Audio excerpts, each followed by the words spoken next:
Fala, torcedor do único Octa do RS, tá começando mais um episódio do F5 Colorado Podcast com o nosso quadro Na Mesa com F5. Eu sou o Fernando e tô aqui com o Mu e com o Gustavo, nosso convidado especial, pra gente comentar sobre as 4 pautas de hoje. A janela dos estaduais, a movimentação por Victor Gabriel, os uruguaios no gauchão e o calendário do Colorado. Então vamos lá! Gustavo, primeiramente, bem-vindo ao Na Mesa com F5. Também queria ouvir de ti qual a tua expectativa para essa janela dos estaduais, sabendo que o Inter ainda busca um lateral direito, né? O nome do William continua sendo ventilado, e um camisa 8 que venha disputar a titularidade. Pessoal, tudo bem? Obrigado pela oportunidade de poder participar. Sobre a janela, né? Eu acho que o William seria uma boa opção, apesar de eu achar que o Aguirre está jogando cada vez melhor. Eu acho que ele não está comprometendo em nada, principalmente defensivamente, e tem começado a se soltar cada vez mais. Eu acho que o Roger, por ser um lateral de ofício, né? Ele tá ajudando bastante ele nisso, então eu acho que a gente vai ter um problema bom ali na frente, né? Por de repente ter o Aguirre que tá jogando bem, de repente contratar um cara tipo o William, caso se confirme, e o Bruno Gomes voltando ali na frente, né? Então vai ser um problema bom.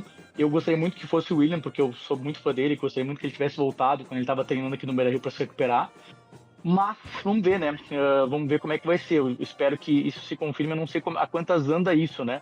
Sobre a questão do segundo volante, né? Eu acho que a gente tem que avaliar isso bem agora, porque a gente já tem aí o Ronaldo, que eu acho que tá jogando super bem quando entra no lugar do Bruno Henrique. Tem o Bruno Henrique, tem o Thiago Maia, né? E tem o Diego Rosa. Eu acho que a gente tem boas opções ali. Tem que ver se esses recém-contratados também vão dar conta do recado. Mas eu tenho uma coisa que eu queria levantar com vocês, que é uma dúvida em relação a goleiro. Porque jogando muitos torneios, né?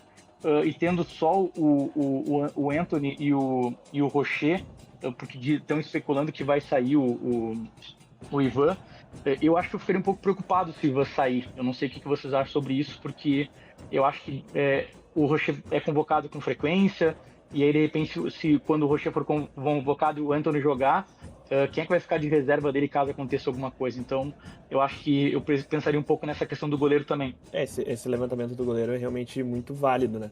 O Ivan, ele não tá conseguindo espaço desde que voltou da lesão, principalmente pelo bom momento do Anthony em todo o gauchão.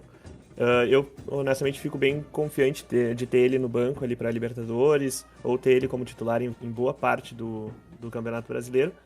Mas a terceira opção hoje é um guri da base, né? Isso, é o Cauê Elias, né? Isso, o Cauê, e depois tem o Henrique Menck, né? Mas que também tem convocações para a seleção de base e também pode se tornar desfalque. Eu fico um pouco preocupado porque, de repente, 2 meninos da base, a gente sabe que são campeonatos que vão exigir muito do mental nesse primeiro momento, né? E, de repente, se é pro Ivan sair, eu entendo o Ivan, de repente ele vai querer buscar uma oportunidade de outro clube que ele possa aparecer mais, porque ele é um bom goleiro, né? Então, de repente, que a gente não tivesse mandado o Fabrício embora, alguma coisa nesse sentido, sabe? Alguém que, de repente, pudesse aceitar o tamanho de ser um terceiro reserva e um segundo reserva importante que tenha estofo quando precisar, né? Então, acho que é uma dúvida que eu fico, assim, em relação ao nosso elenco, aproveitando que tem essa janela e, de repente, pensando o que fazer. Se vai acabar saindo, eu acho que existe uma tendência disso acontecer, né? Sim, justamente. O Fabrício, até é uma boa lembrança, eu acho que ele também veio nessa janela do ano passado, né? A janela dos estaduais, por ter se destacado no Carioca, se não me engano. Exatamente. O Inter jogou contra o Nova Iguaçu também, né? E o Fabrício veio logo após, acho, a partida. Logo após a partida não, né? Mas veio depois de ter jogado contra o Inter. Eles acabaram eliminados, acho que entregando de 2-0, se eu não me engano. Outra saída que é potencial agora é do Natan, né, que está sendo sondado pelo Atlético Paranaense, por isso que o Inter reforça essa busca ali pelo lateral direito. E, se a gente tiver o Bernabé de um lado e o William do outro, a gente teria os dois principais laterais do campeonato do ano passado, né? Exato. E acho legal ter, de repente, um cara como a Aguirre, que pode ter uma característica talvez um pouco mais defensiva em algum momento, né? E acho que o Inter vai estar muito bem servido nas laterais com os jogadores que a gente tem hoje. Eu gosto muito do Ramon, sei que ele não tem muita oportunidade para mostrar também, mas eu acho que se vier um lateral direito eu não fico preocupado nessas posições aí.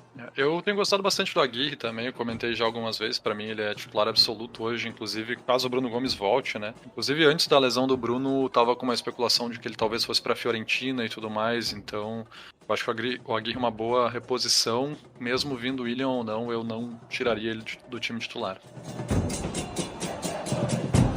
Uma posição que eu olharia com um pouco mais de carinho é o ponta direito, que a gente tem o Vitinho, e como reserva dele tem o Prado, que ouvi algumas coisas dizendo que ele é um jogador que possivelmente saia na metade do ano. Então, eu iria atrás de mais um nome na meia direita.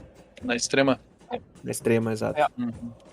Isso é uma coisa engraçada, né? Eu achei que o Inter estava com o grupo pronto quando o Wanderson estava aí. Eu gosto muito do Wanderson, mas eu acho que foi muito mais por uma questão assim de não conseguir renovar e perder ele no final do ano e de repente não ter algum tipo de compensação nisso, né? Porque eu acho que com o Wanderson, o Vitinho, o Carboneiro e o Wesley, obviamente, né? A gente poderia ter um bom grupo de jogadores para essas posições, né? Porque dá para tentar dar uma improvisada e fazer o outro lado, se por acaso faltar alguém ali do lado do Vitinho. Acho que o próprio Vitinho já é uma improvisação jogando do lado direito, né? E que tá jogando bem, né? Então, eu acho que essa que é às vezes a coisa do time que não tem, de repente, tanta condição financeira, né? Mantendo o Wanderson, eu acho que não seria uma preocupação nossa agora isso. Eu acho que foi uma posição bem levantada mesmo, né? De que talvez a gente possa ter que ter alguém nesse sentido, né? A gente sabe que o Bruno Tabata trabalha naquela linha ali também, mas são características diferentes, né? O cara aquele que vai ser o quebrador de linha mesmo, eu acho que é mais o Vitinho, o Carboneiro e o Wesley, né? Mas sobre segundo volante, eu acho que o Inter realmente pode dar realmente uma olhada no mercado, porque o Diego Rosa, por exemplo, ele não vai jogar 6 partidas, né? 4 partidas no ano, que são as 2 da Libertadores com o Bahia e mais os 2 jogos do Campeonato Brasileiro, né? Então, contra o Bahia também. Exatamente. Porque ele é do Grupo City, né? Do Bahia, basicamente. E o Bruno Henrique é um jogador que tem uma idade avançada, o próprio Fernando também. O Ronaldo eu prefiro de primeiro volante do que de segundo.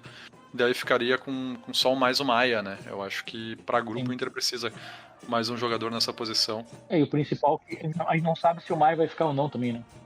Exatamente. Por mais que ele tenha dito que sim, né? E o plano é trazer um jogador para ser titular, né? Um camisa 8 titular. Pois é. Eu fico pensando como a janela que abriu agora é uma janela nacional, né?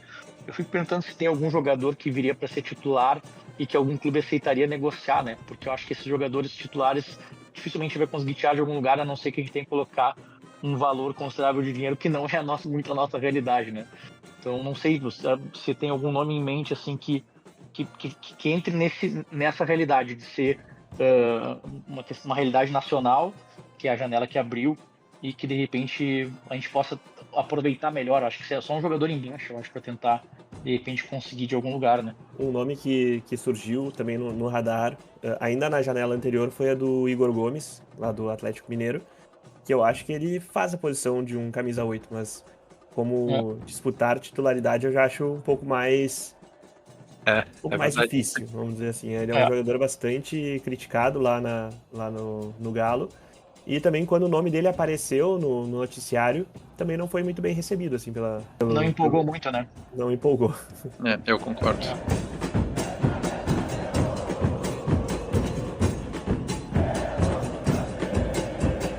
Bom, e ainda falando de transferências, né? O Inter está se movimentando para antecipar a contratação em definitivo do Victor Gabriel, zagueiro de 20 anos, que infelizmente saiu uma notícia hoje de tarde que ele sofreu uma lesão de grau 2 na coxa. Puta, e vai desfalcar o Inter. Então, mas é um jogador muito novo, né? Essa recuperação dele pode ser bem rápida, mesmo sendo uma lesão de grau 2. O Vitor Gabriel, ele tá no Inter com um contrato de empréstimo, né, junto ao Sport, com uma cláusula já fixa de 2 milhões de reais para comprar 50% dos direitos de transferência, né? O Inter tá querendo aumentar essa porcentagem para 70%, porque o Vitor Gabriel inclusive já tá no radar de times de fora, né? Inclusive no Grenal teve alguns scouts observando ele. Do Wolverhampton, né, da Inglaterra. Estavam observando o zagueiro. Ele tá de graça, vamos ser sinceros, né? Porque esse rapaz joga, esse Vitor Gabriel, é uma coisa impressionante, assim. 500 mil dólares, né? Cara, isso aí é de graça pelo potencial que ele tem de revenda e por aquilo que eu acho que ele ainda pode ajudar jogando no Inter, né? Eu acho que ele é um baita jogador. Tem posição física, tem velocidade, é inteligente, não compromete, não lembro de um erro defensivo grave que ele possa ter tido, assim. Me passou confiança desde a primeira vez que eu vi ele jogar. E, cara, ele tem o passe vertical, que é uma coisa, é uma ignorância o passe vertical desse cara, né? Sim, a assistência que ele deu, né? Teve um lance de gol que ele deu, que ele não quebrou uma linha, ele quebrou duas, né? Ele quebrou 2 linhas do adversário, e eu acho que a bola foi pro Bernabé, depois nos gols que a gente fez, se não me engano, contra quem foi aquele gol que a gente fez, não me lembro agora. Foi o gol do Vitinho, né? Eu acho que sim. Exato. Então, assim, cara, que homem é esse rapaz, hein? Uma pena que ele se machucou. E eu vou dizer uma coisa, eu não sei se o Juninho, que foi contratado para ser titular, se tira a titularidade dele. Não sei.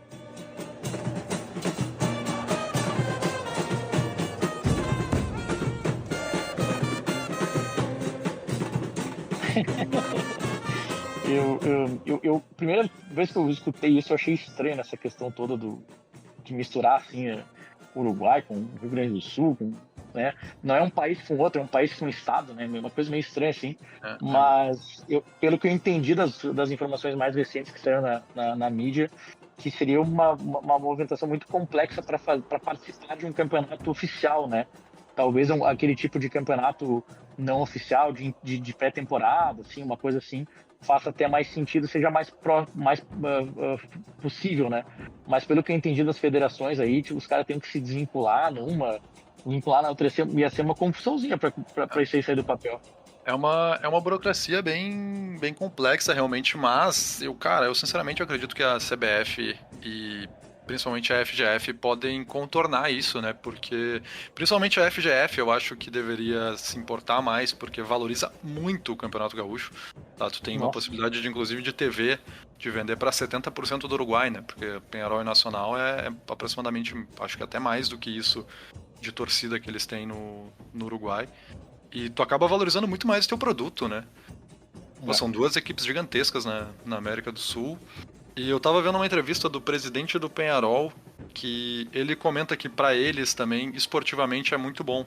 Porque o nível do campeonato uruguaio é muito baixo. Então, eles têm esse começo do campeonato uruguaio e logo depois a Libertadores. E ele falou que eles não estão prontos para enfrentar as equipes brasileiras, por exemplo.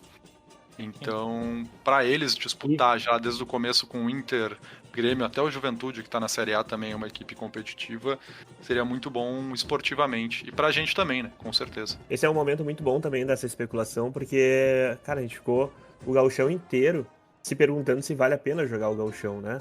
Em função das críticas à arbitragem, à própria federação, se valia a pena, porque a gente fez o amistoso contra a seleção do México e deu um faturamento gigante, deu uma visibilidade enorme. Então, essa experiência foi muito boa. E ter um campeonato ali no início do ano, ter ali um jogo contra o Peñarol, ter um jogo contra o Nacional, vai encher o estádio, vai poder até fazer um turismo extra lá pro Uruguai, assim, num período ainda de férias.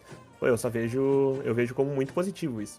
Tem um lado meu como torcedor, assim, a minha família é do interior e tal, e tem um lado meu que fica lamento um pouco, porque eu acho que o sócio do interior, o torcedor do interior, ele é muito pouco, ele tem muito pouca visibilidade no sentido de estar próximo dos jogadores, da torcida, né? Por morarem principalmente nas cidades mais fronteiriças, né? Então acho que de repente começar a fazer um campeonato que a gente não consiga levar o grupo principal assim mais para dentro do Rio Grande do Sul, esse lado me dói um pouco, porque eu acho que o torcedor do interior é tão apaixonado quanto o da capital, né? Então eu fico pensando um pouco nisso, assim. Eu sempre pensei na ideia de fazer o Campeonato Gaúcho como uma coisa assim bem para jogar jogadores contratados, jogadores da base, para começar a colocar esses jogadores para serem um pouco mais desafiados, assim, uma transição importante, assim, e de repente botar o time principal mais na reta final, para que eles possam fazer uma boa pré-temporada, sem risco de lesão e tudo mais. Mas eu fico nessa coisa, eu fico tentando ponderar até que ponto a galera que é de fora já tem dificuldade de ficar próxima do time, né? Essas coisas todas. Não sei se vocês também pensam dessa forma às vezes, né? Sim, nesse gauchão a gente pôde acompanhar alguns jogos fora, né? Lá em Caxias, também ali contra o São José, que o jogo foi lá em Novo Hamburgo. E a gente vê realmente de como mobilizam essas cidades, assim, né?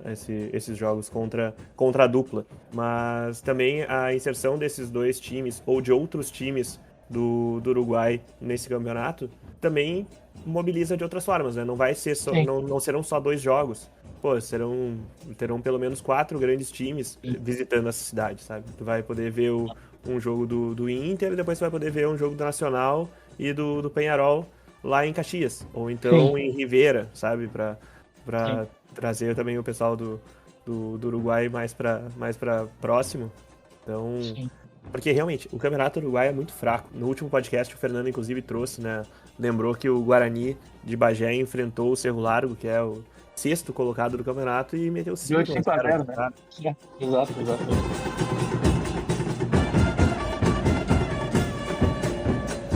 Não é de Inclusive, hoje, né? exatamente. Eu acho que agora, nos próximos 60 dias, o Inter vai jogar 19 partidas, né? 6 pela Libertadores, 11 pelo Campeonato Brasileiro e 2 da Copa do Brasil ainda. Uma insanidade, né? Uma insanidade. Quem acha que o Inter contratou demais ou tem jogador sobrando, cara, nunca tem jogador sobrando no futebol brasileiro para a quantidade de jogos que a gente precisa ter, dessa maratona toda. Os caras, de repente, vão querer que o Fernando, que é um jogador maravilhoso, jogue 100% com o que ele joga. Cara, vai ter jogo que a perna dele vai estar cansada e o corpo não obedece, não adianta, não tem o que fazer, né? Então, os jogadores têm que estar muito próximos do seu 100% para conseguir render aquilo que a gente sabe que eles podem render e daqui a pouco não cometer um erro bobo por cansaço mesmo, né? É verdade. É uma média de 3 jogos a cada... De um jogo a cada 3 dias, na verdade, né? Então... Uma insanidade. É um absurdo. É complicado. É complicado disputar 3 competições, assim, também paralelas. E o próprio começo do Inter no Campeonato Brasileiro é uma tabela bem complicada, né? E tu ter que jogar Libertadores durante isso também é algo bem preocupante. Porque, querendo ou não, vai ter que poupar jogador. Né? Acho que uma coisa que poderia ter acontecido esse ano, por exemplo, seria um torneio de intertemporada com essas equipes, já que nós estamos falando sobre isso ainda, essas equipes uruguaias, né, na época que vai ter lá o Campeonato Mundial que vai parar o brasileiro. De repente, uma intertemporada com alguns amistosos próximos já dá para tentar tirar um pouco dessa febre. E, de qualquer forma, nós íamos ter que treinar nesse meio tempo enquanto ficar parado o campeonato, né? E treinaríamos de um jeito um pouco mais eficaz, assim, tendo algum tipo de jogo treino, algum jogo um pouco mais oficial para não perder a competitividade, né? Porque se só fazer treinamento entre temporada é capaz de perder um pouco assim o ritmo de jogo, né? A minha opinião é que, cara, isso é contra quem gosta de futebol. Porque não tem como tu ver o Inter jogar a cada 3 dias e conseguir acompanhar. E quando embala ali um resultado ruim, ele já não tem nem vontade de ver de novo no jogo seguinte, sabe? Às vezes é tanto jogo que acaba, tipo, ele deixa de ser um evento, ele deixa de ser um espetáculo. Os jogadores, tu visivelmente vê que eles não conseguiram treinar, o jogo, a parte tática do jogo vai se extinguindo, sabe? Aí fica só um jogo físico, só de entrar em campo, correr para qualquer lado e depois se ficar se recuperando. Então, o jogador tem que treinar, exato. O jogador tem que treinar, ele tem que fazer treino de fundamentos do ano inteiro e aí não dá. Então, a gente acaba vendo menos jogadas ensaiadas, menos gols de falta, tudo isso por um calendário que é tão apertado, né? É verdade. E às vezes tu vê o cara que é um pangaré, mas que tem um físico bom se destacando e o cara nem é tão bom assim. Um exemplo de agora é o Aguirre, né? Pô, se a gente tivesse pego o Aguirre pelo que ele começou jogando, totalmente sem ritmo, com um físico ruim, e pro que ele tá jogando agora na fase decisiva do campeonato, é outro jogador. É verdade. Cara, isso é treino. Outra coisa sobre o calendário que é bem preocupante, né? Nesse período o Inter pode ter 5 partidas fora de casa em sequência, né? Nas 3 competições ali. Então, a probabilidade que aconteça não é tão grande, mas pode acontecer, né? Imagina tu jogar 5 jogos fora de casa em sequência, seria algo bem complicado. Pô, a logística tem que ser muito bem montada, né? Porque vão ter jogos que não vai valer a pena voltar para Porto Alegre. Vai ser melhor ficar lá. Se não me engano, a gente enfrenta o Flamengo e depois enfrenta o Bahia, né? Eu acho que tem uma sequência assim. Seria de ficar no Rio de Janeiro, treinar no Rio de Janeiro e depois só subir pra Bahia fazendo uma viagem mais curta. Direto pra Salvador. Nem volta pra Porto. Então, dependendo do sorteio que for, a gente fica 5 jogos sem jogar no Beira-Rio. O mais louco é que tu pensa assim, são 5 partidas fora de casa. Isso dá o quê? Dá 1 semana e meia. Exato. O cara pensa 5 partidas fora de casa pode dar um mês, mas não, é 1 semana e pouco, porque é um monte de jogo a cada 2, 3 dias. Bizarro.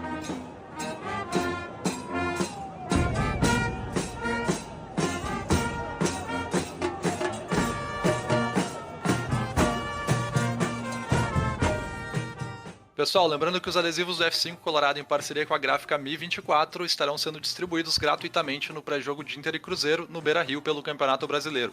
Nos chama no Instagram, @F5 Colorado, fala que veio pelo Spotify para saber como receber o seu.